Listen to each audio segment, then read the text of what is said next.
नमस्कार। हिंदी के पहले पॉडकास्ट के लिए आज हमारे साथ देश के सुप्रसिद्ध ज्योतिषाचार्य, वास्तु कंसल्टेंट और न्यूमरोलॉजिस्ट रविंदर रावत जी आज हमारे साथ जुड़ रहे हैं। रविंदर रावत जी आज हमें ज्योतिष के बहुत सारे विषयों की जानकारी और ऐसे उपायों के बारे में बताएंगे जिनको करने से हमारे जीवन में बहुत सारा चेंज आएगा। आइए मिलते हैं रविंदर रावत जी से। नमस्कार रावत जी, कैसे हैं आप? बहुत बढ़िया, आप बताएं। सब बढ़िया। रावत जी, मैं लंबे समय से आपको YouTube पे वॉच करता आ रहा हूँ। मैं आपकी बहुत सारी वीडियोस देख चुका हूँ जिस पे आपने ज्योतिष पे, लाल किताब पे अलग अलग चीज़ें बोली हैं। मैं आपसे कुछ एक चीज़ें जानना चाहूँगा, जैसे क्योंकि हमारे व्यूअर्स भी जानना चाहते हैं, क्योंकि आज लंबा टाइम होगा बहुत सारे एस्ट्रोलॉजर देखता रहता हूँ मैं YouTube पे, लाल किताब पे फोकस करते हैं और आपकी भी बहुत सारी वीडियोज़ जो हैं वो लाल किताब के ऊपर बनी हुई हैं। मैं ये जानना, ये लाल किताब किसने लिखी, कहाँ बनी और कैसे इसके बारे में कुछ जानना चाहे, मतलब हमारे व्यूअर्स जानना चाहते हैं कैसे, कहाँ से इसकी उत्पत्ति हुई है। देखिए, लाल किताब को पहले एक जनरल कॉन्सेप्ट में समझिए आप कि इसके लिए लोगों की अलग अलग थ्योरियां हैं, क्योंकि कोई भी जहाँ पर ये किताब बनी थी उस समय पर ना हम थे, आप थे, ना कोई लोग थे, मगर जो किसी ना किसी से सुनकर हम लोग बातें सुनते हैं उसमें जो चीज़ें थोड़ा सा मैच करती हैं, कहीं पर कुछ लॉजिकल उसमें बातें लगती हैं तो हम लोग उसको एक्सेप्ट कर लेते हैं। ऐसे मेरे पास 3 थ्योरीज हैं इसकी। सबसे पहली जो थ्योरी है वो सबसे प्रमाणित मानी जाती है, वो जो श्री स्वर्गीय पंडित जी रूपचंद जोशी जी, वो उनको कुछ ख्यालों में, सपने में कुछ शक्ति बोलती थी और वो अगले दिन वो फिर उसको लिखते थे, और इस तरह से उन्होंने वो सारी चीज़ निकाली, लिखी, और वो जो शक्ति थी वो हमेशा एक ऐसी एनर्जी को रिप्रेजेंट करते थे, इसलिए हमेशा वो लाल पेन से उसको लिखा करते थे। बट वो सीक्वेंस वाइज नहीं थी। आप अगर आज भी लाल किताब के उनको पढ़ोगे तो उसमें आपको दिखेगा कि कोई भी चीज़ कहीं से भी शुरू हो रही है बिना सिस्टमैटिक तरीके से। और लाल किताब को पढ़ने का भी तरीका ही यही है कि आप उसे बहुत ज़्यादा सिस्टमैटिक होकर ना पढ़ें। जैसे हम लोग वैदिक पढ़ते हैं या कोई भी और चीज़ पढ़ते हैं तो उसको बिल्कुल उस तरह से नहीं पढ़ना चाहिए, तो आपको ज़्यादा फ़ायदा होगा। क्योंकि एक कोई आप टॉपिक पे पढ़ाई कर रहे हो, उसमें उसको समझ रहे हो, तो वहाँ पर एक क्वेश्चन मार्क आ जाता है कि ये कैसे हुआ, तो फिर उसका तोड़ उसमें दिया जाता है कि जैसे आप किसी ग्रह को तोड़ रहे हो तो उस ग्रह को तोड़ने के लिए जब आप पढ़ रहे हो तो आपको समझ नहीं आया कि ये तोड़ना क्या हो गया, मगर वहीं पर लिखा होता है मसनूई ग्रहों का प्रयोग। तो आपको एक टॉपिक मिल गया कि मसनूई ग्रह जिस चैप्टर पे है उसको पढ़ो। मसनूई ग्रह का एक सिंपल सा मतलब है कि 2 ग्रहों के मेल से कुछ बनना या एक ग्रह को 2 चीज़ों में डिवाइड कर देना, ठीक है, तो उसे मसनूई ग्रह का, तो ये लिंक हो जाता है। और इसी के एडिशन निकले हुए हैं जो आज के टाइम में हम लोग जो भी लाल किताब पढ़ते हैं वो फारसी में लिखी गई थी। इसका ये भी है कि उस समय जब रूपचंद जोशी जी इसको लिख रहे थे तो वो अपना एडिशन खुद नहीं निकाल सकते क्योंकि वो गवर्नमेंट जॉब में थे, तो गिरधारी लाल शर्मा जी उनके कोई रिश्तेदार थे, उनके नाम से उन्होंने निकाला, ठीक है, तो वो एडिशन निकले। एक सिद्धांत ये है कि लाल किताब रावण ने भगवान सूर्य से चुराई थी, देवताओं से चुराई थी। अच्छा, ठीक है, और ये बहुत कम लोग जानते हैं। ये मैं एक बार मथुरा किसी सेमिनार में गया था। लाल किताब पहले लिखी गई है रावण के टाइम पे भी? नहीं, इसको थोड़ा सा दूसरे तरह से समझते हैं कि हमारा जो ब्रह्मांड है, हमारी जो सृष्टि है, वो जैसे एक हमारा देश है, हमारा देश आज़ाद हुआ, तो देश आज़ाद हुआ तो उसका हर चीज़ को बांटा गया, फिर पूरा जो सिस्टम है वो एक लॉ के अनुसार चलेगा, कानून सबके लिए बनेगा, संविधान बना।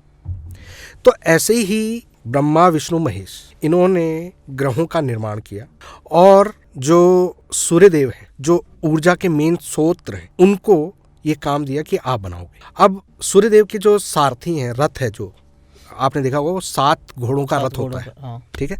अब वो 7 घोड़े 7 रेज हैं, और उनके जो लगाम पकड़े हुए सारथी हैं वो अरुण देव हैं, और उससे निकली अरुण संहिता, ठीक है। चंडीगढ़ में ही आप ही के यहाँ पर पब्लिश भी होती है अरुण संहिता, चंडीगढ़ में। अच्छा, ठीक है। लाल किताब और अरुण संहिता दोनों एक ही है। अगर हम उसको पढ़ते हैं तो उसमें सारे सिद्धांत एक दूसरे से मैच करते, ठीक है। अब देखिए, इन चीज़ों के लिए हम किसी पर क्लेम नहीं कर सकते, क्योंकि हमने किसी से सुना, आप आज मुझसे सुन रहे हो तो आगे आप भी ये किसी को बताओगे।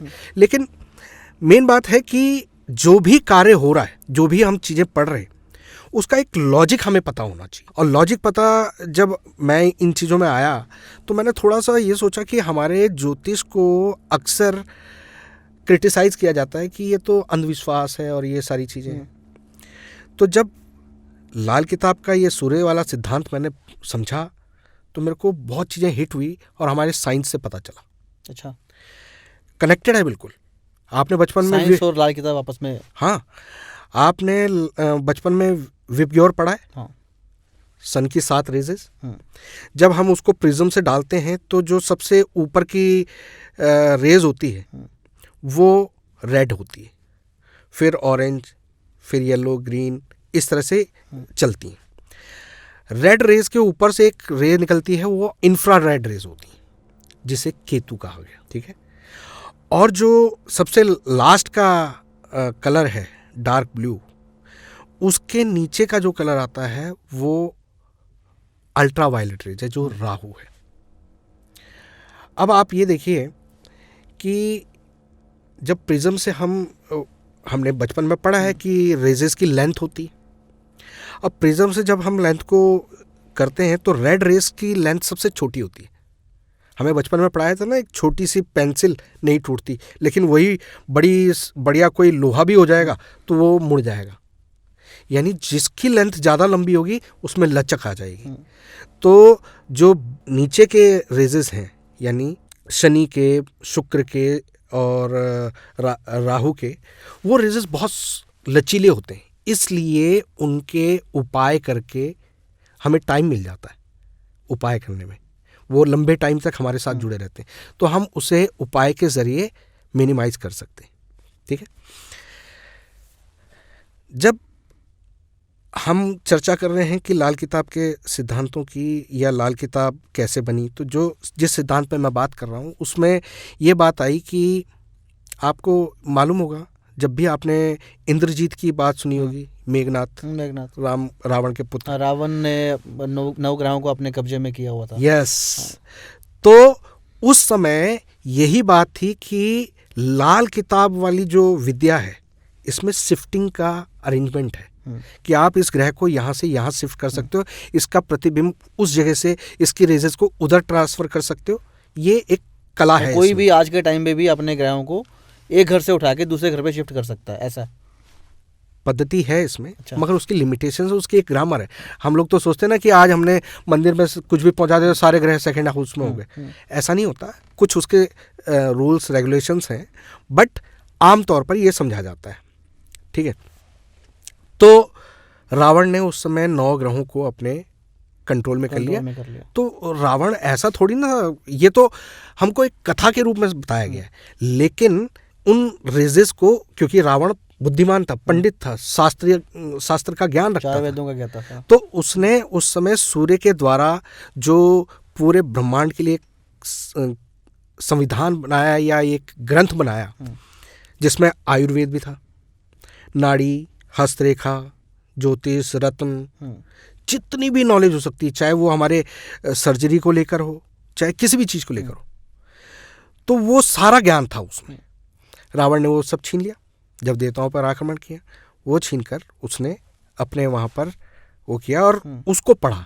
और रावण का ही एक एडिशन मार्केट में है, जिसे रावण संहिता भी कहते हैं। ठीक है। उसमें भी लाल किताब के सारे उल्लेख हैं। उपायों का मैच करना है, थोड़ा हार्ड है वो। तो रावण ने वो कर लिया। अब उसके बाद क्या हुआ कि फिर सीता जी को हरण किया और फिर उसके बाद हनुमान जी पहुंचे। ठीक है। तो उस समय लंका जली।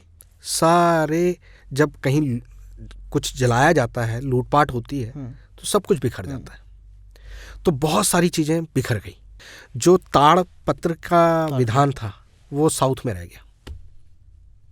जो ब्रह्म संहिता थी, जिसमें कैलकुलेशंस बेस्ड हैं, पंचांग बेस्ड है, वो नॉर्थ में आ गई। जो उपाय बेस्ड एडिशन था वो पहुंच गया पारस की तरफ, क्योंकि उस समय इंडिया तो बहुत बड़ा था, वो अरबियन कंट्रीज की तरफ चला गया। जो तंत्र और साबर मंत्रों की चीज़ें थीं वो इसके साइड पहुंच गई। आप कामाख्या और वहाँ जानते ही होगी, तांत्रिक चीज़ों का बहुत अच्छी पकड़ प्रयोग होता है। तो ये एक कथा मेरे को मथुरा में, मैं एक सेमिनार में गया था, वहाँ पर एक बहुत बड़े बुद्धिजीवी ने मेरे को ये बात बताई कि आप इसको ये मत सोचो कि ये ऐसा था। अब इसको ज़्यादा पब्लिसाइज नहीं किया गया, तो ये इस तरह से आ गया। अब यहाँ पर मैंने आपको 3 बातें बताई कि एक तो जो हमारे को पता है, जो सबसे लास्ट है, जिसमें कि किताबें छप के आ रही हैं, रूपचंद जोशी जी का नाम आ रहा है, ठीक है, एक तो वो है, वो क्योंकि प्रमाणित है ना, उनके वंशज हैं, सारी बुक्स हैं, लिखित में है। ये वाली थ्योरी अरुण संहिता से मिलती है, मेरे को किसी ने बताया, और वो भी चीज़ें लॉजिक लगती हैं, क्योंकि जब ये आई नहीं थी किताब तो उससे पहले से वो चीज़ें चल रही थी। और जो साइंटिफिक मैंने बताया कि 7 रेजेस का खेल है, वो हमारे ऊपर पड़ता है। हमारे 7 चक्र है ना, 7 चक्र हैं। अब जो हमारा सबसे रूट चक्र है, मूलाधार चक्र, फिर उस तरह से स्टार्ट होता है। बट हमारे जब हम रेजेस को देखते हैं, सन की रेजेस को प्रिज्म में, तो उसमें सबसे ऊपर रेड आता है और सबसे नीचे शनि वाला ब्लू या ब्लैक कह सकते हो आप। और हमारी बॉडी में चक्र उल्टे। अब आपको ये मालूम है कि हमारी पृथ्वी के नॉर्थ में नॉर्थ पोल और हमारे पैरों में साउथ पोल, मतलब एक साउथ पोल है। ऐसी हमारी बॉडी में भी है, हमारे सर पर नॉर्थ और हमारे पैरों में साउथ पोल है। अब जब हम सोते हैं तो हम नॉर्थ टू साउथ जोड़ के सोते हैं, क्योंकि हमें मालूम है, बचपन में पढ़ाया गया है कि एक चुंबक को सेम डायरेक्शन में जोड़ोगे तो साउथ टू साउथ नहीं जुड़ सकता और नॉर्थ टू नॉर्थ नहीं जुड़ सकता, तो अपोजिट जोड़ना पड़ता है। तो उसी तरह से हमारे बुद्धिजीवियों ने समझा इस चीज़ को और लोगों को बताया कि आपको इस तरह से उल्टा सोना है, और हमारी बॉडी को इस नेचर के साथ मैच करने के लिए वो रेजेस हमारे साथ उल्टी मैच होती हैं। तब हमारा मूलाधार नीचे से शुरू होता है और उसमें रेड कलर ऊपर आता है, ठीक है। तो साइंस जुड़ा हुआ है, ठीक है। अब बात यही आती है कि ये चीज़ें रिसर्च की, हमने अपने बड़े बुजुर्गों से पढ़ा, किताबों से पढ़ा, हमने जो समझा लोगों को डिलीवर किया, हमने उसमें अपनी प्रैक्टिस में देखा कि कौन सी परसेंटेज सबसे ज़्यादा इफेक्ट कर रही है, हमने उस हिसाब से लोगों को रेमेडीज दी, ठीक है। अब कई लोग इस चीज़ का भी क्रिटिसाइज़ करते हैं कि ये तो बेकार की चीज़ें हैं, ये चीज़ें हमें भटकाने के लिए होती हैं। बट एक आप ये समझो कि हमारा काम सेवा देना है। एक डॉक्टर का काम, जो एक फिजिशियन बन चुका है, उसका काम अपना काम करना है, ऑपरेशन करना है, ट्रीटमेंट करना है। रिसर्च उसका काम नहीं है, रिसर्च दूसरे करते हैं। ऐसे ही होता है ना, जो मेडिसिन वाला डॉक्टर है वो मेडिसिन देता है, रिसर्च कोई और कर रहा होता है। तो हमारे ज्योतिष में ये सवाल बड़ा हो जाता है कि आपकी क्या रिसर्च है इसमें। हमारी प्रैक्टिस है, रिसर्च करना रिसर्चर का काम है। अगर हमारे ग्रंथों में कोई चीज़ लिखी हुई है, चाहे वो लाल किताब के रूप में लिखी हुई, वैदिक के रूप में लिखी हुई है, और किसी पुराण के रूप में लिखी हुई है, उसका रिसर्च करना दूसरा डिपार्टमेंट है। वो अपना काम नहीं कर पा रहे। साइंस वाले जब किसी चीज़ को खोज नहीं पाते तो वो उसको उंगली कर देते हैं, वो उसको बोल देते हैं कि यहाँ पर क्वेश्चन मार्क है। वो बोलते हैं कि अगर आप बोलते हो कि किस्मत से सब कुछ चल रहा है, तो एक पत्थर है वो भी किस्मत से चल रहा है। हम बोलते हैं हाँ चल रहा है, क्योंकि एक पत्थर एक जगह से निकला और उसकी मूर्ति बना दी गई और वो घर में पूजा के लिए यूज़ हो रही है, मंदिर में पूजा के लिए यूज़ हो रही है। उसी पत्थर को काट कर किसी ने टाइल लगा कर अपने टॉयलेट में लगा दी। भाग्य नहीं है? बिल्कुल। भाग्य, ज्योतिष और हमारा ये ग्रहों का खेल, हमारे कर्म, इन चीज़ों को लोगों ने ढंग से समझाया नहीं।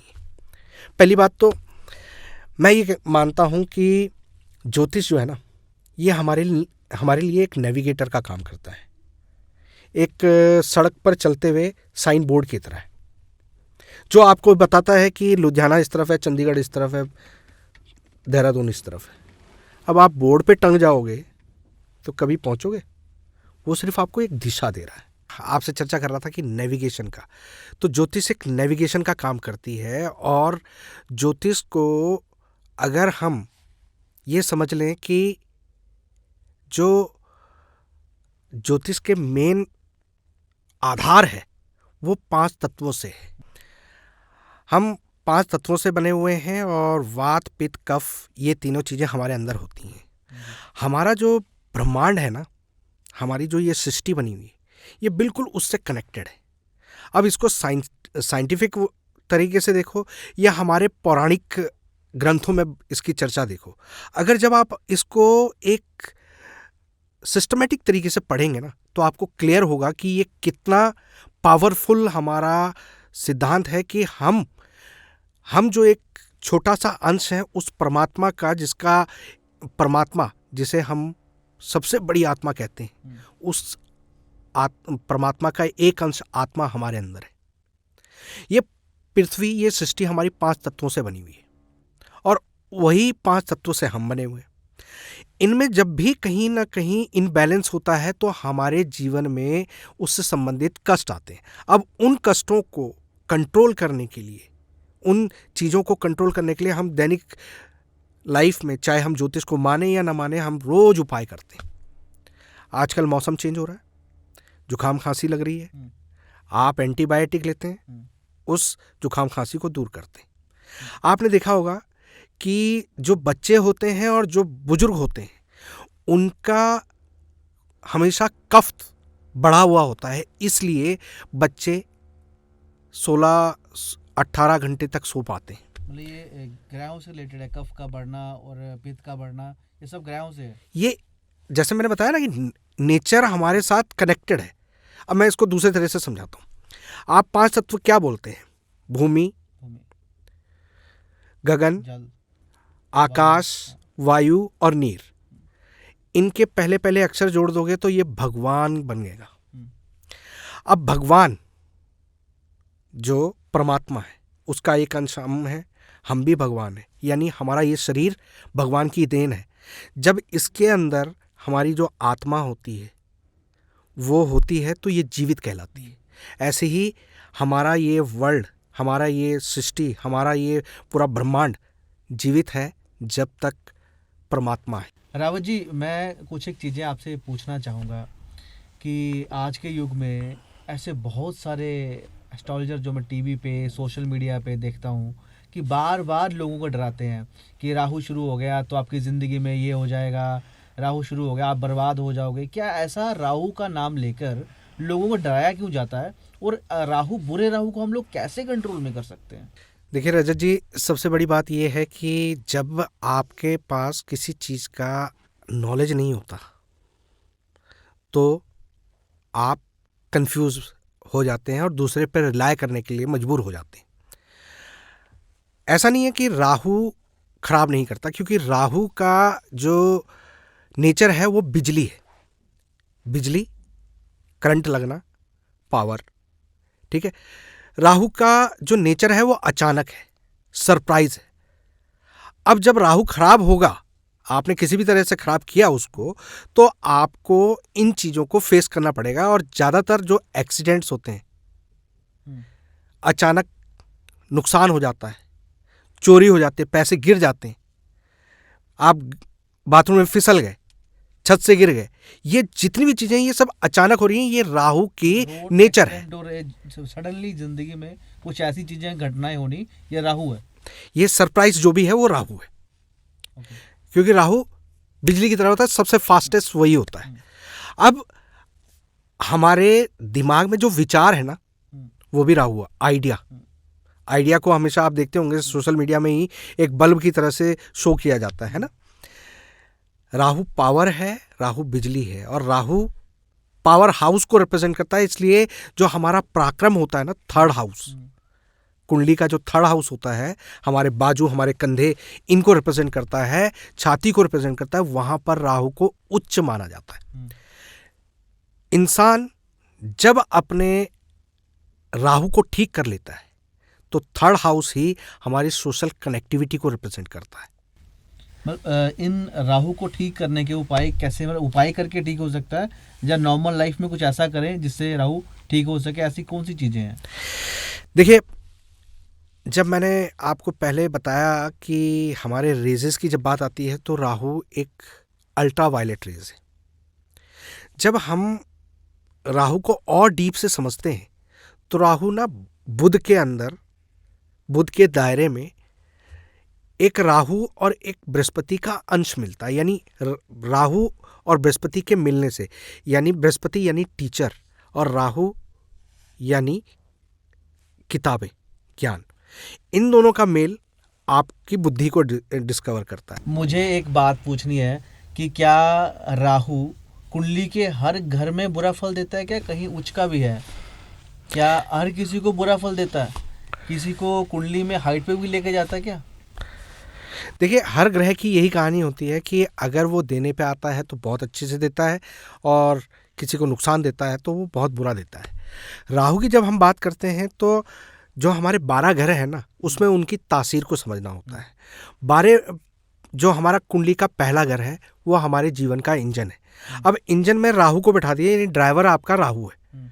अब ड्राइवर शराबी है, उसकी नीयत खराब है, उसके विचारों में ही खुराफात है, तो उस इंसान का जो जीवन है वो भूचालों से चला रहेगा। इसलिए जिनके पहले हाउस में राहु होता है वो सूर्य को ग्रहण लगा देता है, और ऐसे में इंसान को कभी भी नाम नहीं मिल पाता।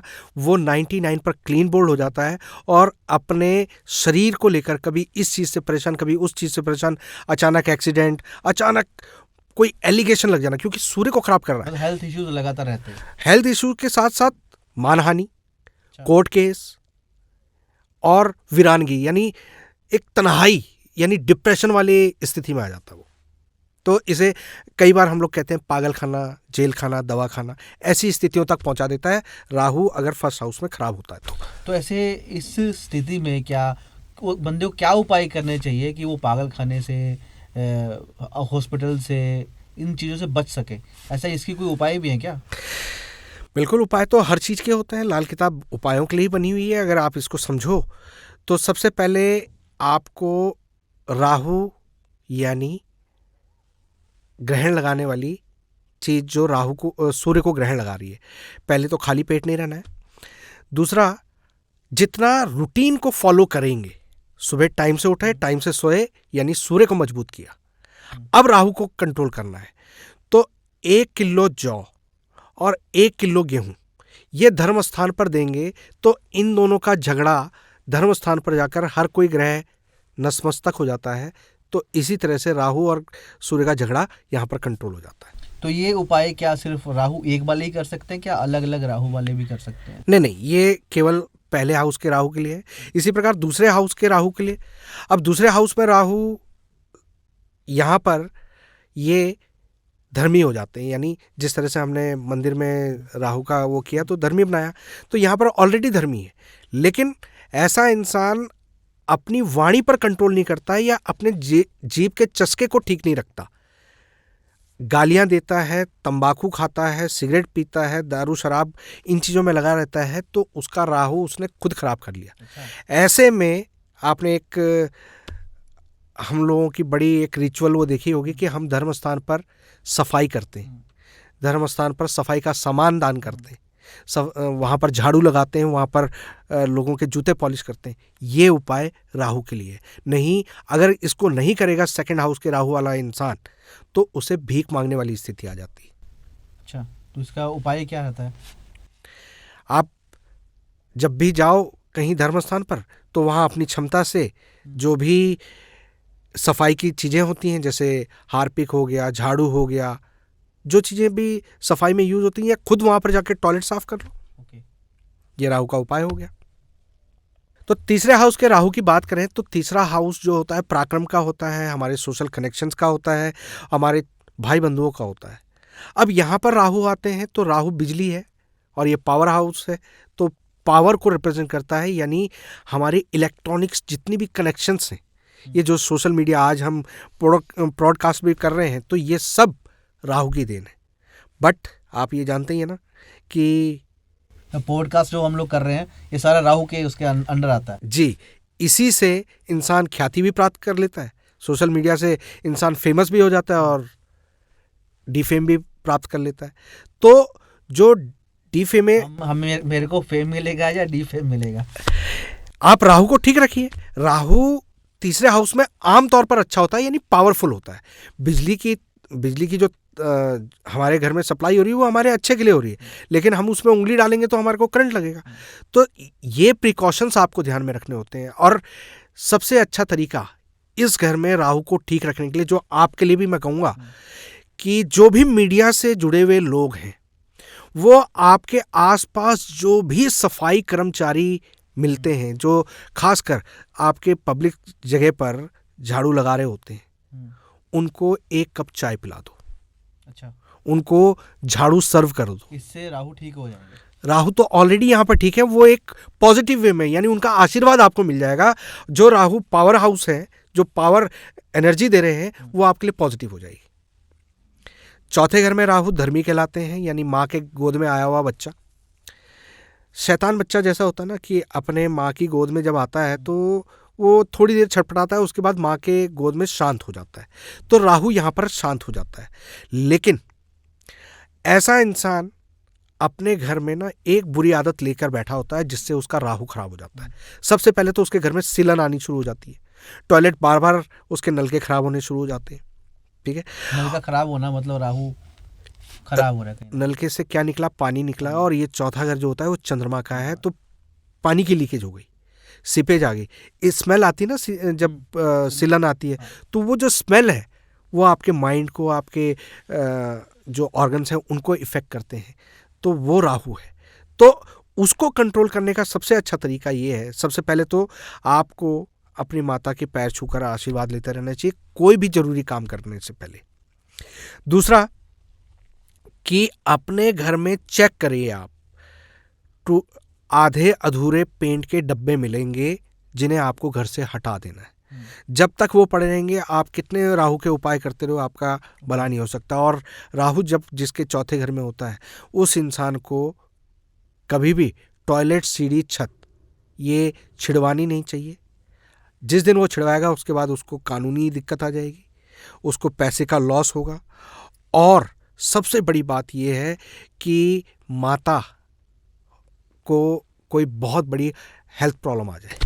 जिसके घर पे, जिसके चौथे घर पे राहु होगा, हाँ, तो अगर उसके घर पे पेंट के डब्बे पड़े हों, अब वो कोई भी उपाय करे उसको उपाय नहीं लगेगा, ऐसा? जी, कई बार ऐसा होता है कि हम लोग कोई किसी को बोलते हैं कि आपका राहु आया हुआ है, आप ये उपाय करो, लेकिन वो उपाय उनको लग नहीं रहा होता। या जब राहु चौथे घर में खराब हो जाता है तो इंसान को कोर्ट कचहरियों के बहुत चक्कर लगवा देता है, अचानक पुलिस उनके घर में आ जाती है, कोई एलिगेशन लग जाता है, तो ये समझ में आता है कि उन्होंने कहीं ना कहीं कुछ छेड़खानी करी है, राहु एक्टिव हो चुका है।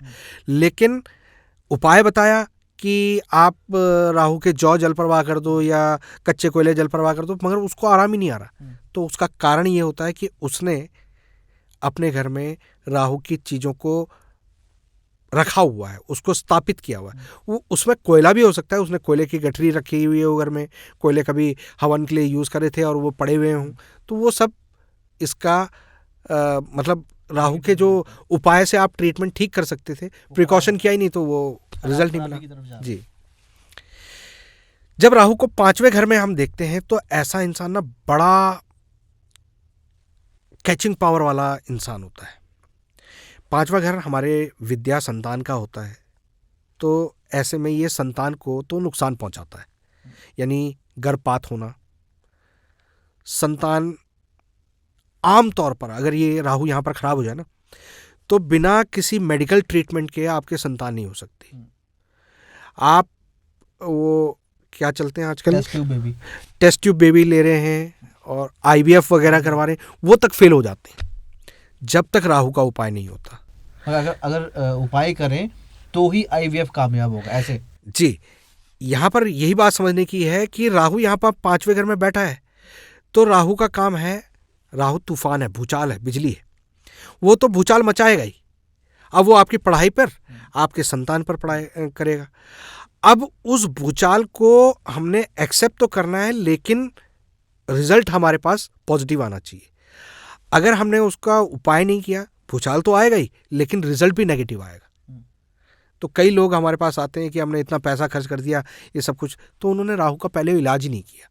दूसरी बात, जब पढ़ाई की बात आती है तो ऐसे लोगों की माइंड की शार्पनेस बहुत स्ट्रांग होती है, लेकिन ये घर सूर्य का भी है, सूर्य को ग्रहण लगा रहा है यहाँ पर, तो कंटिन्यूटी नहीं हो पाती।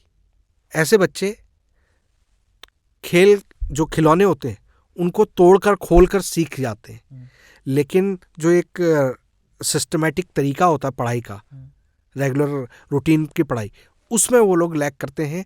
तो यहाँ पर एक जो आम उपाय है वो तो एक चांदी का ठोस हाथी जो 52 से 60 ग्राम का हो, उसको एक कटोरी में रख के पानी, गंगा जल या पानी में भर के और सिरहाने के पास रखो उस बच्चे के, उससे राहु शांत हो जाएगा। उससे राहु हाथी है, और हाथी जब चंद्रमा के उसमें आया तो वो ठंडा हो गया, हाथी पानी में जाकर गुस्सा उसका शांत हो जाता। तो ये इसके पीछे का लॉजिक है।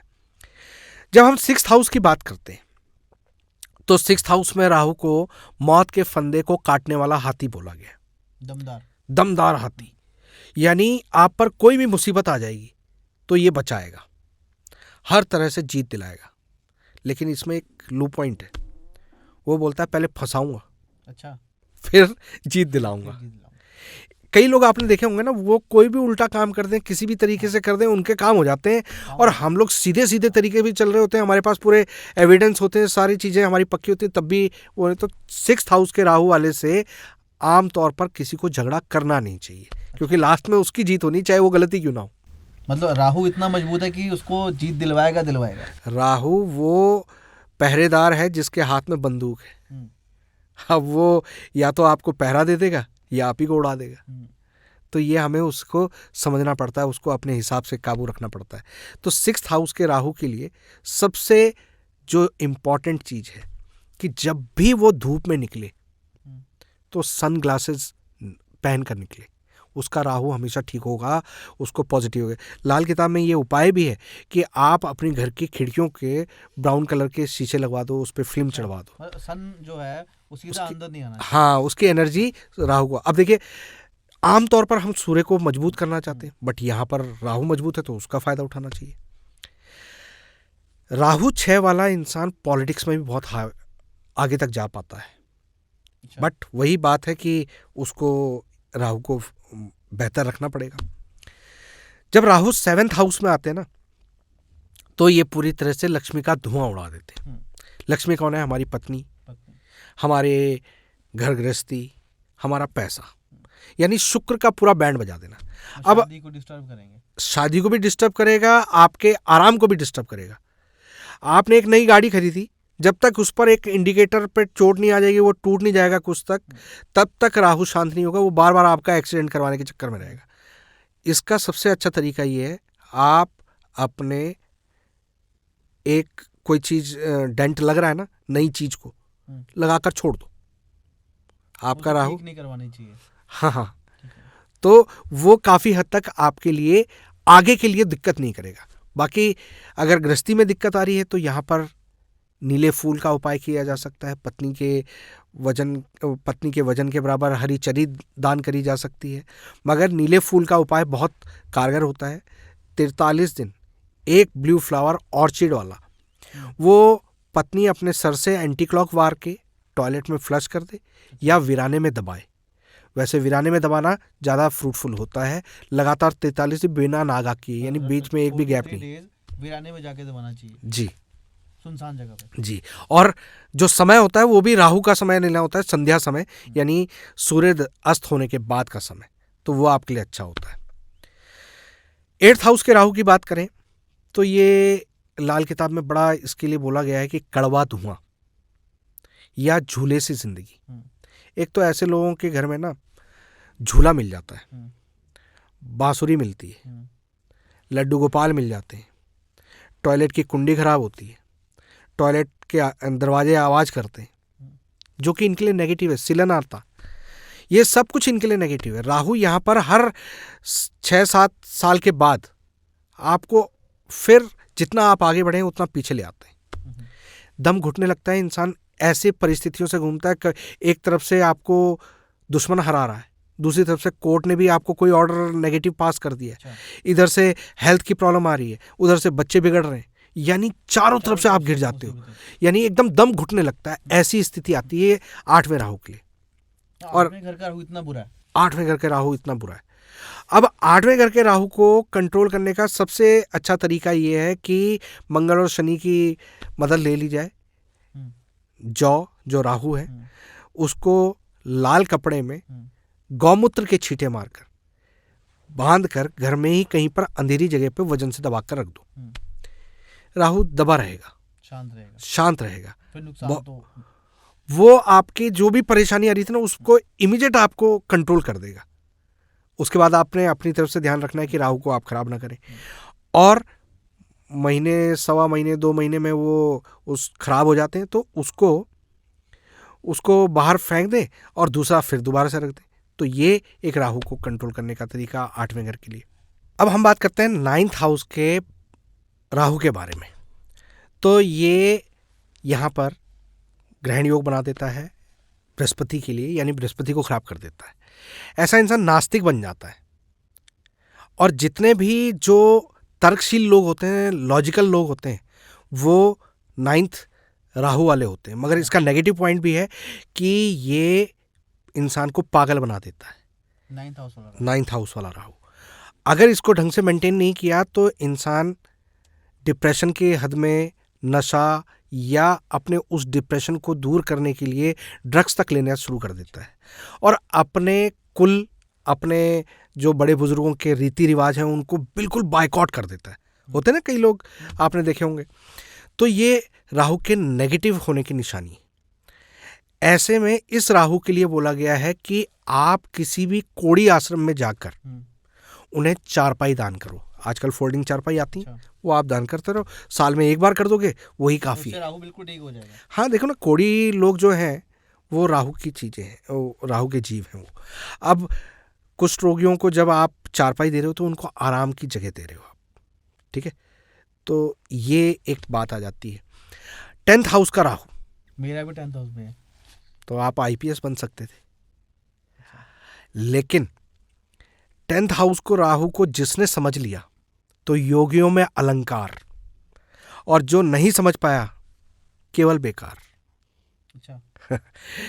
आपको मैं कहूंगा कि आप इस राहु की तासीर को समझो। राहु कभी किसी से बंधा नहीं, रुका नहीं, किसी के बीच में, किसी के कंट्रोल में नहीं आया। बिजली के समान है, क्विक काम करता है। तो आप इसी बात को मान के चलो कि आप, अगर ये ब्रॉडकास्ट वाला जो आपका सोशल मीडिया और ये, इसमें लिमिटेशंस नहीं है। अच्छा, मतलब ये हमारा जो कार्यक्रम है हिट हो सकता है। बिल्कुल, ये राहु के कारण है। और 10th हाउस का राहु, मैंने बताया ना, योगियों में अलंकार, यानी बेस्ट ऑफ बेस्ट दे सकता है, ठीक है।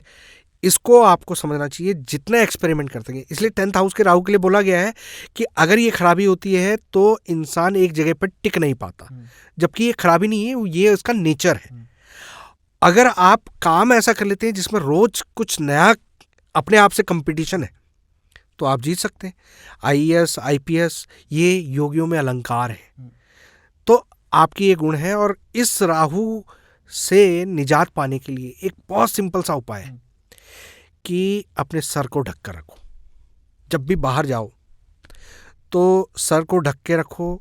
कोई भी काला और नीले को छोड़ के आप कोई भी कलर यूज कर सकते हैं। संतरी या खाकी रंग यूज करते हैं तो सबसे बेस्ट है।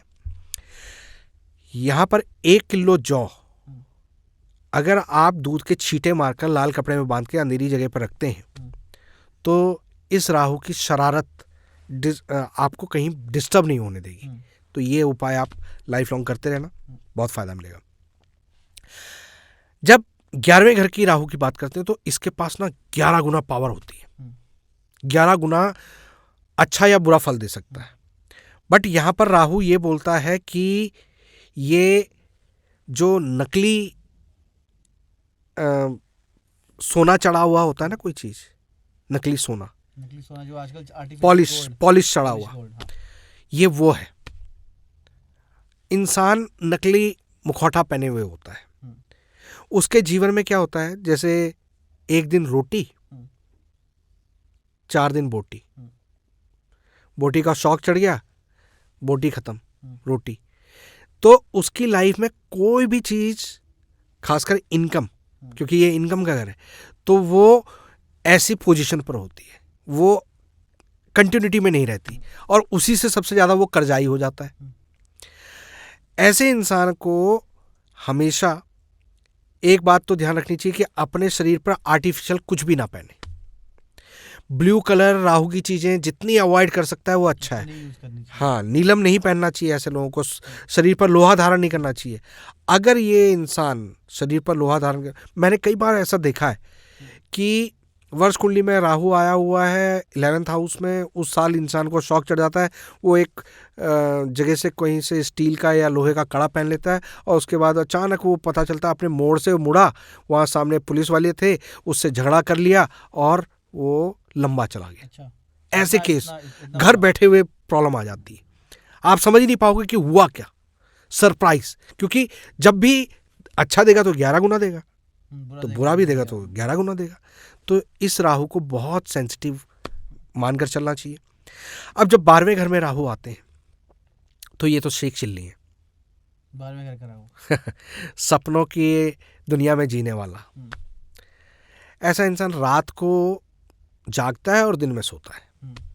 ये इंसान ऐसी ही नेचर से अपने किसी काम को पकड़ ले तो वो सफल हो जाता है, यानी रात का काम करना, क्रिएटिविटी का काम करना, डायरेक्शन देने का काम करना, मीडिया मेकर, जो भी डिज़ाइनिंग वाले लोग होते हैं, वो सारे 12 वाले। ये सब 12 वाले करते हैं क्योंकि इनका दिमाग ना चलता रहता है। तो ये इसका पॉजिटिव यूज़ है। अगर ये ऐसा नहीं कर पाते, जैसे कई बच्चों के अभिभावक हमारे पास आते हैं और वो बोलते हैं कि ये रात को सोता नहीं है, रात को गेम खेलता रहता है, रात में पढ़ाई करता है और दिन में सोया रहता है, या दिन में वो एक्टिवनेस नहीं है और पता नहीं कुछ हमको बोलेगा कि ये किताब ला दो, वो चीज़ मेरे को देखनी है, वो उसको रोकते। और उससे बच्चा क्या होता है, अपनी 16 से 21 की उम्र में वो बिल्कुल अपने ट्रैक से भटक जाता है। वो टीनेज उम्र होती है और अक्सर आप लोग फेस करते ही हैं इस बात को कि हमारा बच्चा जैसे टीनेज में आया है एकदम उसका नेचर चेंज हो गया। वो दोस्तों के साथ जाना पसंद करता है, घर में टिकना पसंद नहीं करता, बदतमीजी करता है, माँ बाप पर हाथ उठाता है, पैसे चोरी कर लेता है। ये सारी चीज़ें तब शुरू हो जाती हैं। तो 12वें घर के राहु को कंट्रोल करने के लिए मंगल को बुलाया जाता है, क्योंकि जो राहु है वो हाथी है और हाथी के सर पर अगर महावत बैठा दिया जाए, अच्छा, महावत यानी मंगल, तो वो हाथी को कंट्रोल कर लेता है। इसलिए जो सौंफ होती है ना, हरी वाली जो हम खाने के बाद खाते हैं, सौंफ लाल कपड़े में बांध के, सूती लाल कपड़े में बांध के एक पिलो टाइप का बना के उसके सिराने के नीचे रख दो, उससे राहु कंट्रोल में आ जाएगा। राहु कंट्रोल में आ जाता है। और बाकी जो प्रिकॉशंस हैं वो तो ध्यान रखना ही है।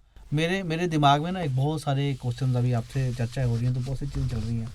ऐसी एक, मैं जब पॉडकास्ट के बारे में किसी से बात कर रहा था यहाँ आते टाइम, तो मेरे को उसने बोला था कि आजकल ना बहुत सारी जगहों पे हम लोग बहुत सारे काम करते हैं, फिर भी पैसा नहीं कर पाते, पैसा आता नहीं है, आता है तो एकदम से निकल जाता है, पैसा सेव ही नहीं होता, या किसी के पास काम ही नहीं है, 3-3, 4-4, 5-5 महीने हो गए काम नहीं आ रहा, और किसी के पास काम है तो उसके पास पैसा नहीं टिक रहा। तो ऐसे कौन से उपाय या कौन सी चीज़ें की जाए जिनसे उनको काम भी आए और पैसे उनके पास टिके? पैसा वैसे कोई भगवान नहीं है, मगर आज के समय पर वो भगवान से कम भी नहीं है। तो जो आपका सवाल है ना, इसमें इनको ना थोड़ा कैटेगराइज करना पड़ेगा और उसको अलग अलग ग्रहों के हिसाब से उपाय उसमें बनते हैं। जैसे आपने कहा सेविंग नहीं हो रही है, तो सेविंग नहीं हो रही, वो चंद्रमा वीक है। अच्छा, तो ऐसे में घर में गंगा जल स्थापित करना, और एक सबसे बढ़िया तरीका है कि एक पानी का घड़ा आप रखें और उसमें पूरा पानी भर के उसमें थोड़ा सा गंगा जल मिलाकर और अपने एक सेफ जगह पर रख दें, उसको पीना नहीं है। अच्छा, उसमें 4 चांदी के चौकोर टुकड़े रख दो तो वो और भी अच्छी बात है। और रोज पानी सूखेगा उसको पूरा करते रहें, आप देखेंगे कि आपके घर में पैसा टिकना शुरू हो जाएगा। इस उपाय से ये सेविंग के लिए। अब बात आती है कि आपने बिजनेस टर्म में किसी से पैसा, आपके बिजनेस किया आपने और आपका पैसा आ नहीं रहा है, या आपको बिजनेस नहीं मिल रहा है, उसकी वजह से आपके पास पैसा नहीं आ रहा है, तो ये बुध की खराबी है, क्योंकि बिजनेस को रिप्रेजेंट करता है बुध।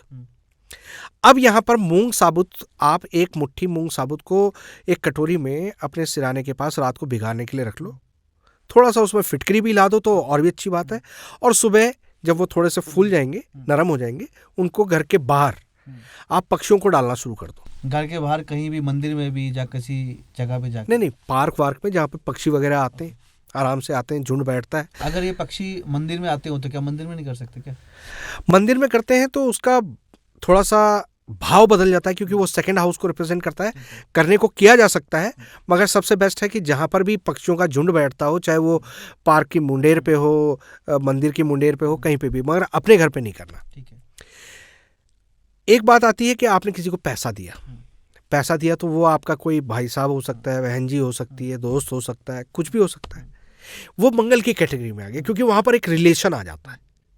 वो इंसान आपका पैसा नहीं लौटा रहा, तो वहाँ पर मंगल का उपाय करना पड़ता है। और मंगल का उपाय क्या है कि मीठा धर्मस्थान पर दान करते रहें। जितना आप मीठा मंदिर में बांटोगे तो आपका मंगल पॉजिटिव हो जाएगा। रावत जी, एक पहले तो आपने मेरे को बताया कि फंसा हुआ पैसा कैसे निकल सकता है, या किसी के पास पैसा नहीं आ रहा उसके क्या क्या उपाय हो सकते हैं। एक बहुत बड़ी समस्या है कि आजकल के यंगस्टर्स को ना लड़कों को लड़कियां नहीं मिल रही और लड़कियों को लड़के नहीं मिल रहे। तो ऐसे कौन से उपाय किए जाए कि जो लवर है उनके ब्रेकअप ना हो और जो शादी वाले लोग हैं उनको जल्दी से जल्दी उनका पार्टनर मिल जाए? जब लव एंगल की बात आती है तो सबके चेहरे पर मुस्कुराहट आ जाती है जी। ठीक है, आपके मेरे चेहरे पे भी भाई मेरे कोई पार्टनर नहीं मिल रहा। अच्छा, देखिए, अगर कुंडली के एंगल से हम देखते हैं तो हमारी जो खुशी है, इंजॉयमेंट है, हार्मनी है, आनंद, तृप्ति, ये सारी चीजें शुक्र रिप्रेजेंट करता है। अगर कुंडली में शुक्र किसी भी तरह से पीड़ित हो रहा होगा तो आपको शादी में दिक्कत आएगी। शुक्र के 2 घर होते हैं विशेष तौर पर, एक सेकंड हाउस और एक 7th हाउस। इन हाउसेज में उसके शत्रु ग्रह, चाहे वो भले ही कितना भी अच्छा ग्रह क्यों ना हो, जैसे जुपिटर आ जाए तो भी आपको शादी में दिक्कत आएगी। यानी शुक्र के मित्र ग्रह होने मित्र ग्रहों की। फिर वहां पर जो ग्रह बैठे हैं वो उस घर को किस तरह से एक्टिवेट करते हैं। अब जैसे शनि 7वें घर में किसी के आ जाए या पहले घर में शनि किसी के आ जाए, तो ऐसे में शादी, शनि का नेचर क्या है? विलंब करना, धीरे धीरे चलना, तो वो विलंब करवाते हैं। अगर इसमें कुछ टेक्निकल चीजें भी हैं, वो ज्यादा हम डीप में नहीं जाएंगे, मगर शनि विलंब कर रहा है, राहु फ्लैक्चुएशन पैदा करता है, धुआं उड़ाता है, तो वैसी स्थिति पैदा करता है कि तू थ्रस्ट देता है, यानी विश्वास नहीं दे पाता है, इंसान को हमेशा अभाव युक्त रखता है, ऐसी स्थिति आ जाती है। चंद्रमा आता है तो ऐसे में इंसान अपनी पत्नी को, मतलब चंद्रमा सौम्य ग्रह है ना, सौम्य ग्रह, स्त्री ग्रह है, तो या तो सास बहू का झगड़ा रहेगा, चंद्र और राहु के लिए, सॉरी चंद्र और शुक्र के लिए ओके। एक तो इस तरह का झगड़ा रहेगा। दूसरी कहानी ये आती है कि 2 स्त्री, क्योंकि एक माँ और एक, यानी ऐसे इंसान को पुनर्विवाह का योग बनता है। अच्छा। बृहस्पति 7वें घर में आया तो वो बृहस्पति की नेचर क्या है? किसी भी चीज को बढ़ाना, बरकत देना, तो वो भी वहां पर आकर आपके 7th हाउस को बढ़ाएगा, यानी एक्स्ट्रा मैरिटल अफेयर करवा देगा, क्योंकि बृहस्पति शुक्र का शत्रु है, तो ऐसे में वो शत्रुपन भी अपना दिखाएगा। तो ये सारी चीजें कनेक्ट करके देखनी पड़ती हैं।